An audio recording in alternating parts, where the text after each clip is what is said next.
Hey there mga my loves, Virgo! Thank you so much for always staying here with me in this channel, babe. So bago tayo magsimula, batiin ko muna ang lahat ng hi and hello new subscribers. Ako po si Ian, welcome. Mas mga returning viewers, thank you po sa inyong walang sawang pagsuporta. So yun nga, kung hindi nyo pa nalalaman, meron pa po tayong isa pang channel. Ang link niyan ay nilagay ko sa description box ng reading nito. Kaya kung interesado kayong tumambay din dyan din, meron tayong mga daily collective readings. Ano man yung zodiac sign? Yes, you heard it right, no? Everyday po nag-upload din tayo dyan ng collective readings, no? When we say collective readings, kahit anumang zodiac sign, welcome. Basta just take only what resonates. So, yun nga, no? Wala din po tayong gender dito, babae, lalaki, LGBT, lahat po kayo welcome. Kung may cross-watcher si Virgo, welcome din. Kung merong Virgo placement sa kanilang natal or birth chart, welcome din. So, yun nga mga babes ng content natin na salamin natin kung ano ba yung gustong pag-usapan ninyong dalawa nitong energy or energies na mahahagip natin dito. So, thank you so much Archangel Michael together with the angels and guides ni Virgo. Ano itong mga gustong pag-usapan nitong energies na ito connecting with Virgo? Ano yung gusto nilang pag-usapan na dalawa kasama si Virgo? Can you please show me? Ano yung gusto nilang pag-usapan together with Virgo, please? Virgo.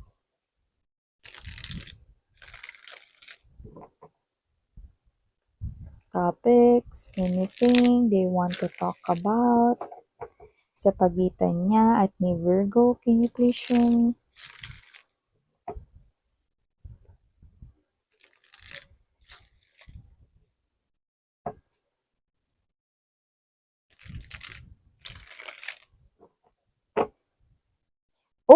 Okay, so let me just lay all the energies first sa ating table before we start talking. Virgo, you have here the Magician energy. Andito din po ang Knight of Wands, Ten of Coins, Temperance, Tower. Wow, we've got 3 major arcanas. 4 major arcanas already. Bottom of the deck, we have the 5 of Swords, 3 of Coins, in the 6 of Swords energy. So, iba sa inyo, pupunta kayo dito pretty slow. Okay? Or itong tao na to no, is papunta sa inyo pretty slow ngayon. Pero nakikita ko no, na itong tao na to ay makikipag-communicate sa inyo. I'm getting the vibe of the 5 of Swords energy. Kung sino siya, this is the energy here of someone who could be going platonic here with you guys. No? When we say platonic, parang ano lang, friends na lalapit sa inyo, ganun, no? Or pwedeng katrabaho na lalapit sa inyo, colleague na lalapit sa inyo, ganun, no? Not something or not someone na romantic, yan, no?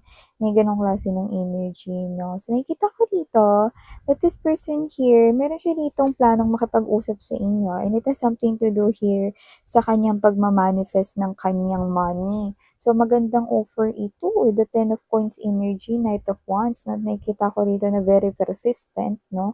Very pursuer itong energy na ito. At nakikita ka niya rito great partner. So, kung ito man yung negosyo, ito man rito ay trabaho, work-related, career-related, or negosyo, kasi baka siya ay isang entrepreneur, no?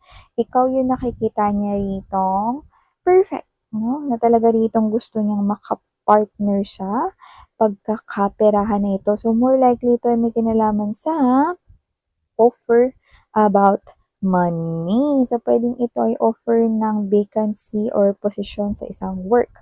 Pwede rin naman na ito ay offer ng business partnership. So, nakikita ko rito na sa iyo niya ito i-offer, no? And this person right here could be also having other options, pero ikaw talaga yung pinaka-top of the list. Ikaw yung pinaka-qualified dito. Virgo, no? So, ngayon nakikita ko that with the Six of Swords energy, pwedeng inahahain niya pa rito, lalo na kung gumagawa siya rito ng contract para mapapayag kayo. It's like a business proposal right here or something to do with money proposal.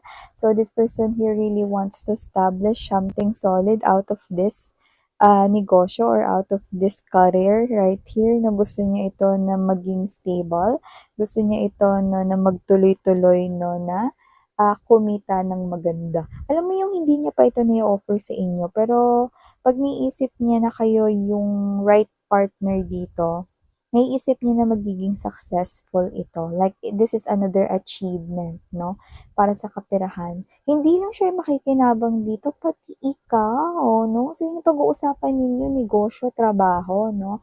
So, aalokin ka niya rito ng trabaho or posisyon sa work, or aalokin ka niya rito ng business proposal, no? And, yeah, this is worth grabbing right here, no? I can see partnership, not ang maganda, kakilala niyo siya at yung iba, ka-close niyo siya. So, parang komportable na kayo around sa person nito. Kaya naman, yung working na inyo ritong energy is possible na maging harmonious or maganda. No? So, parang yung energy kasi niya is kilala mo na siya, no? Or ka-close ng iba sa inyo. Yan, no?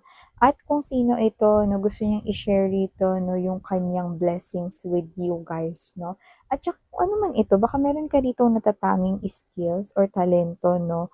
Na posibleng hindi niya kayang gawin or posibleng or wala siya nun, no? Pero ikaw meron nun. Maaring may skills ka, may talent ka dun, no? So, nakikita ko rito na parang inililista niya muna, kaya siya rito nagiging mabagal, inililista niya muna rito yung pwede niyang i-offer sa inyo, kung pwede na ba yan sa inyo, no?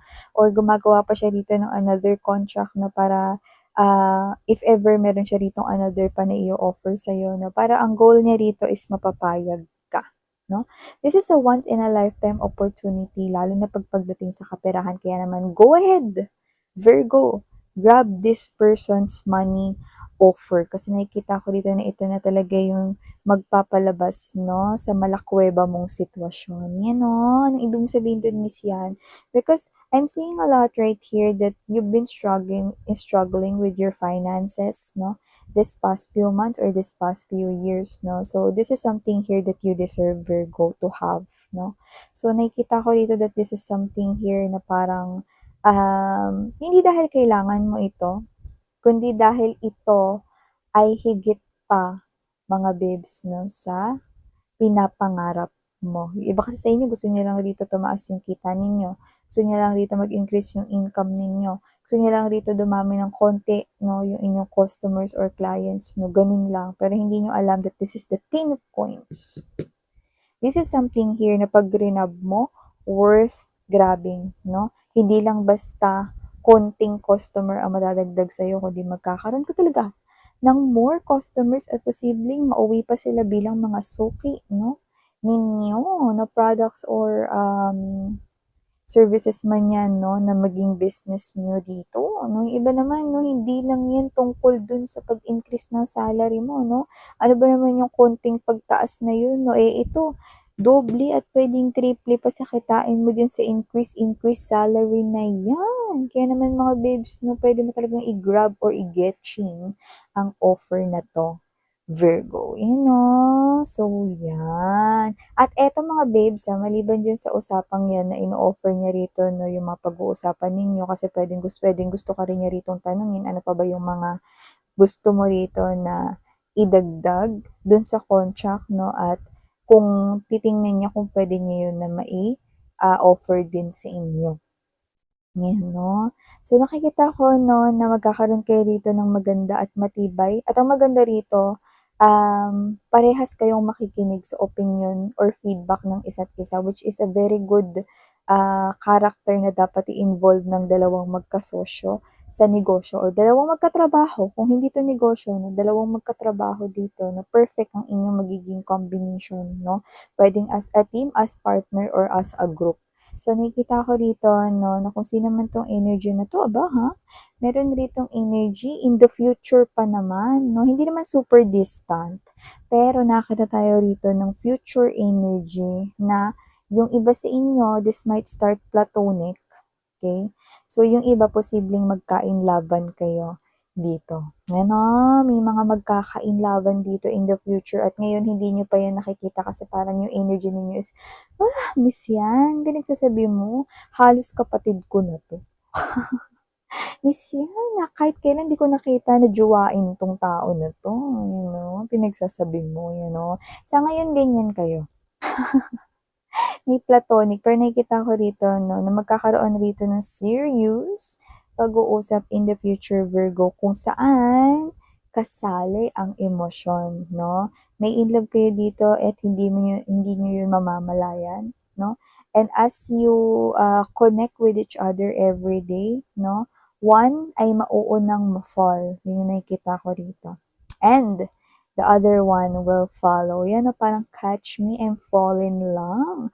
So nakikita ko dito mga babes 'no, na hindi lang kayo dito magkakapera, magkaka-love life din kayo. Kaya naman mga babes 'no, love life man or pera, pasok na pasok sa banga ang taong ito. So, ang bongga nito guys, 'no? Tsaka yan 'no, tignan mo yan 'no, Knight of Wands energy, hindi yan player energy, but this is someone here na nakikita ko na hindi lang yung pagpapaganda ng kaperahan ninyo ang mag-i-improve dito ng bongga, kundi this person right here will also take you to that level wherein hindi mo pa na-experience ever sa mga naka-relationship mo. Ibig sabihin nun 'no, expressive at mas magiging expressive siya, may mga actions, may mga dates siya rito na gagawin 'no, para sa inyong dalawa at nakikita ko na ibang level yon 'no, like hindi pa yun nagawa 'no, ng iyong mga previous na mga past lovers or past na mga nakarelasyon 'no. And this person right here is someone na mature ang thinking, pero high chance din sa iba na posibleng mas matanda siya sa inyo. Not really, mataas yung age gap 'no, pero puwedeng yung iba, matanda siya sa inyo ng 2, 3 taon, 'yan 'no, mga gano'n, 'yan. Kaya naman just take how this resonates dahil wala naman din talaga tayong age sa tarot. So yun nga mga babes, nakikita ko rito na uunlad ang inyong kaperahan 'no, with partnership sa taong ito. Plus kung gugustuhin niyo rin 'no, na maging kapareha siya 'no, at kabiyak ng inyong half heart 'no, para mabuo yung whole heart. Then nakikita ko rin na magwo-work with the Three of Coins energy ang inyong connection, 'no? Isa sa magpapatibay ng inyong connection is yung heart-to-heart conversation, pagiging open sa isa't isa. So, puwedeng sabihin niyo 'yan na para mas maging matibay tayo, parang kagaya lang din ng magkaibigan tayo noon, magsabihan pa rin tayo ng ating emotions and feelings. 'Pag may problema ka, makikinig ako. 'Pag may problema ako, makikinig ka rin sa akin. Magkakaroon tayo rito ng pag-uunawaan at pagkakaintindihan. At yun, 'no, nakikita ko din yung pinakamaganda rito 'no, na mai-a-apply ninyo sa inyong koneksyon 'no. At dahil diyan tatagal kayong dalawa 'no, and high chance na maaaring mag-manifest pa 'no, into the next level of commitment ang inyong connection 'no, which is marriage. Yun na nga yun mga babes 'no, with the Ten of Pentacles energy, stable commitment yun, marriage, 'di ba? Kaya naman mga babes 'no, itong klase ng energy na 'to 'no, is maganda for you, healthy for you, yan ang nakikita ko dito 'no, at saka yung well-being mo tingin ko mas aayos dito 'no. Tsaka alam mo yung mga babes 'no, may energy rito kung saan feeling relax ka lang, mm. Palaasar siya, yun yung nakikita ko rito, funny, joker, 'no, pero nakikita ko rito 'no, na mare-relax ka sa kanyang presence 'no. Kasi instead of thinking about your problems right here in the future, mas magpe-pay ka ng attention sa tao na 'to 'no, kasi dini-distract ka niya from thinking your problems na sa pamamagitan ng mga pangungulit niya sa'yo, pang-aasar niya sa'yo, cracking jokes right here kahit 'di nakakatawa or whatever 'no, gano'n. Yan 'no. So this person right here 'no, will care for you even more, lalo na kapag meron na ritong namuong something fishy, something called love 'no, sa inyong dalawa. So, yun nga Virgo 'no, ito yung mga mensaheng nakuha ko here for you guys. And please do check out other channel if you're interested. Channel's name is Dalnim 'no, or Goddess of the Moon in Korean. Ang link ay nasa description box. Thank you once again. I'm Yan and sarangheyo. Love in light. Annyeong!